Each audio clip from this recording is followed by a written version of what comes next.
Hey guys, and welcome to Pixel Cherry Ninja's channel. In this video, we're going to be talking about MiSTer Pi and the reason why it is, or it has been delayed. Initially, batch 2 was supposed to go live around October the 8th, and we're in November and it's not quite out yet. However, after watching this series of videos that Takyunan has posted on Twitter, I think it's on Instagram as well, but I don't really use Instagram too much, you can see the reasons why. And for the whole part, I think Taki is very just in what he's doing. He's very, very transparent in everything that he's doing, and there is very, very good reasoning as to why we have these delays. So we'll go over some of these videos. As well as that, we'll have a look at one of, so there was a MiSTer, I can't remember the exact name, maybe it's the Flagship, but they were doing a MiSTer console with a display built in, and they've kind of shared, or Taki shared an image about that. We'll look at that at the end of the video, but what we will start with is what Taki kind of discusses about batch 2, the reason for the delays, issues with quality assurance, and what steps have been taken to kind of eradicate any quality assurance issues. So when you get your MiSTer Pi, you get a unit that is working. So let's watch parts of these videos. I will link them in the description if you want to watch all of them yourself,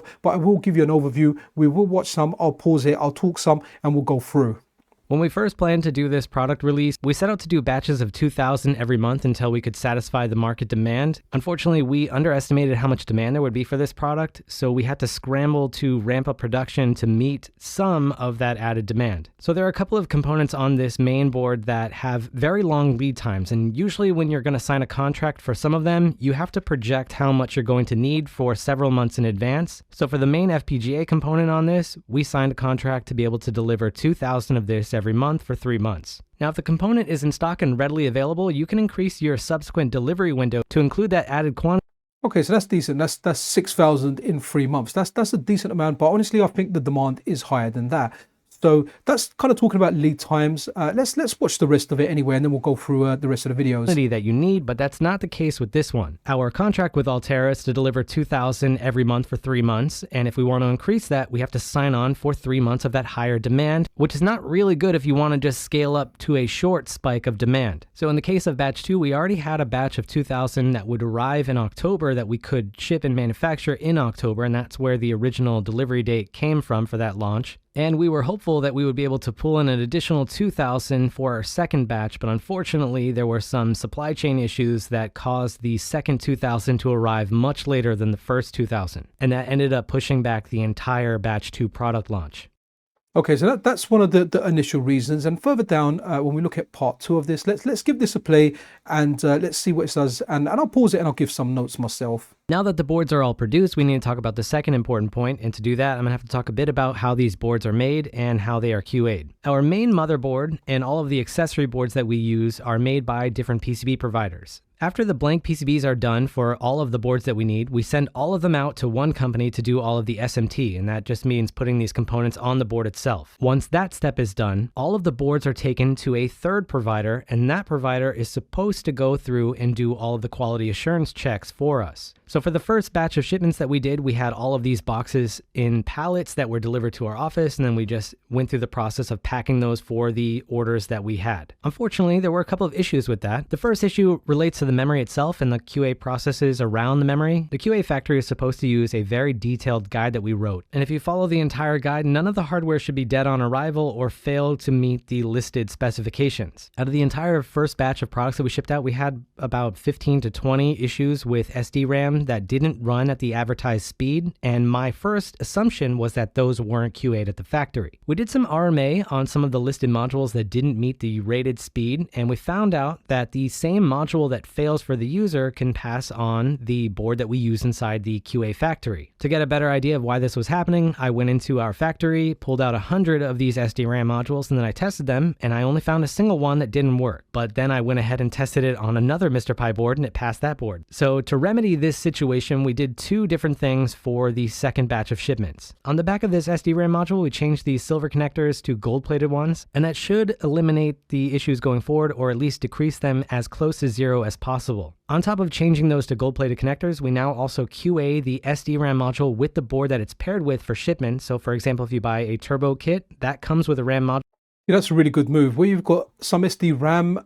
So you're using one like MiSTer Pi to test all your SD-RAM and it's passing. But when you try that same SD-RAM on a different one, like Taki says, it doesn't work. So that's definitely a good move, that if you're packing a mega bundle and it comes with SD-RAM, you're testing it with that board. So yeah, great move. Module, and that should be QA'd and validated by our QA factory before it ships to you, and the same thing goes for a mega kit order. So at least we know with those orders that those RAM modules should be fully validated with the hardware that they ship with. And then the gold-plated connectors should further increase the compatibility with any other random hardware that you can use with these modules.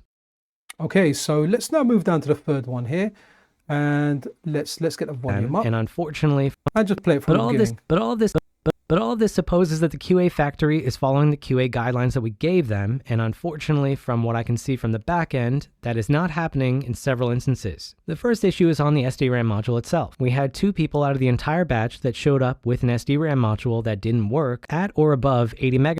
So guys, what's really good here, these are returns that customers have given, and Taki's addressing all the issues, and it turns out the quality assurance, people at the factory, there's 3 steps of it, the attention to detail wasn't good, and they were passing some stuff that should have been picked up. Megahertz. And when they contacted us with pictures of their board, it was very clear that the SDRAM module had probably originally failed the factory SMT QA, and then it was redone by hand. And the problem is this module is very temperamental, and if the connection is not perfect, you will not get the rated speed that it can run at. And let me skip a little bit because he talks about some other stuff as well. Ultimately makes it impossible to use the USB hub board unless you use a USB-A to USB micro adapter. Now that only happened for 2 people, but that's a basic functionality test is part of our QA process. When these types of issues would happen and we would handle the RMA issues, I would send this feedback back to the company that did the assembly and QA process on these boards, and I wasn't satisfied with the answers that I got. They would just basically say that they would do better next time, but there's no real remedy on the ground. I paid for this assembly and QA process, and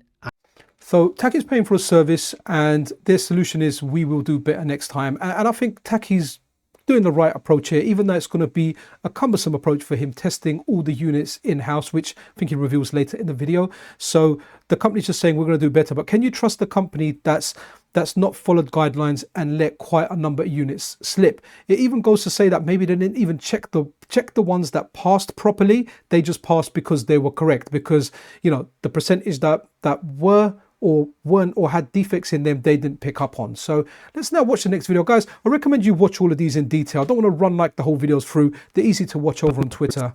But just 2 days ago, I had something that was even more egregious than any of the other 2 examples that I went over. On the bottom of the MiSTer Pi board, we have that same header I was just talking about. And 2 days ago, I got a message from someone that said that their USB hub board didn't work at all. But this person didn't have the solder ball issue inside the header itself. When they showed me a picture of their header, only a single pin out of the 4 that are here was soldered. And that is a huge problem, because that means this passed the robot that does the QA process on this when it's doing the SMT itself, as well as a human that also does a spot check on all of the connections to make sure they were done correctly. What's worse, this then went to the assembly factory that is supposed to do the entire QA that I just described, and it passed that QA process as well.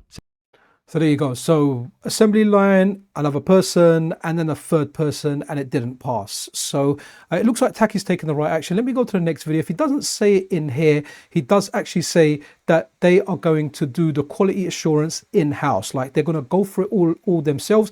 That is going to add quite a bit of delay as to when batch 2 will be made available. But the good thing about that is because everything is tested in-house, is tested with the components it ships with, there should be like there should be 0, if not very close to 0 when it comes to MiSTer Pi's that we get as consumers that have issues. Let's now watch this one here. So for the last 2 months, I've been working on the back end to get an office space that is not only big enough to house the customer service staff that we need for this company, but also all of the engineers that need to work on building these products. And we finally have that. We're going to be moving into that office towards the end of this year. But for the second batch of MiSTer Pi, things are going to be a bit slower. Now, I've been told that all of the boards have been QA'd by the factory this time around, that they paid special attention to all of the issues that were pulled out. It fooled me, we can't get fooled again. But I'm not naive enough to not going to fool me again.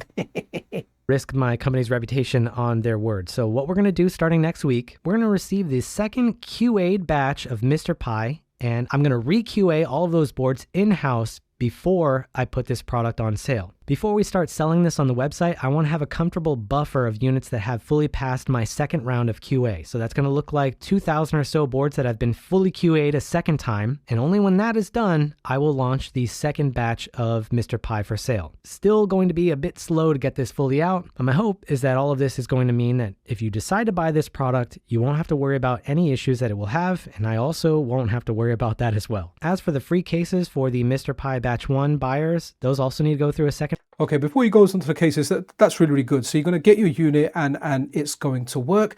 And what also works good here is, let's say they get the second batch back from the factory that was doing their quality assurance, and they have actually upped their game and they have done a good job of it. It just means that Taki may well be able to use them again in the future. If they've not done a good job and Taki finds there's a lot of items, or there's a lot of units that have passed, but Taki has found them to fail, then obviously he knows not to use that organization or that company again in the future. But let's continue with the issue that has been presented with the MiSTer Pi cases.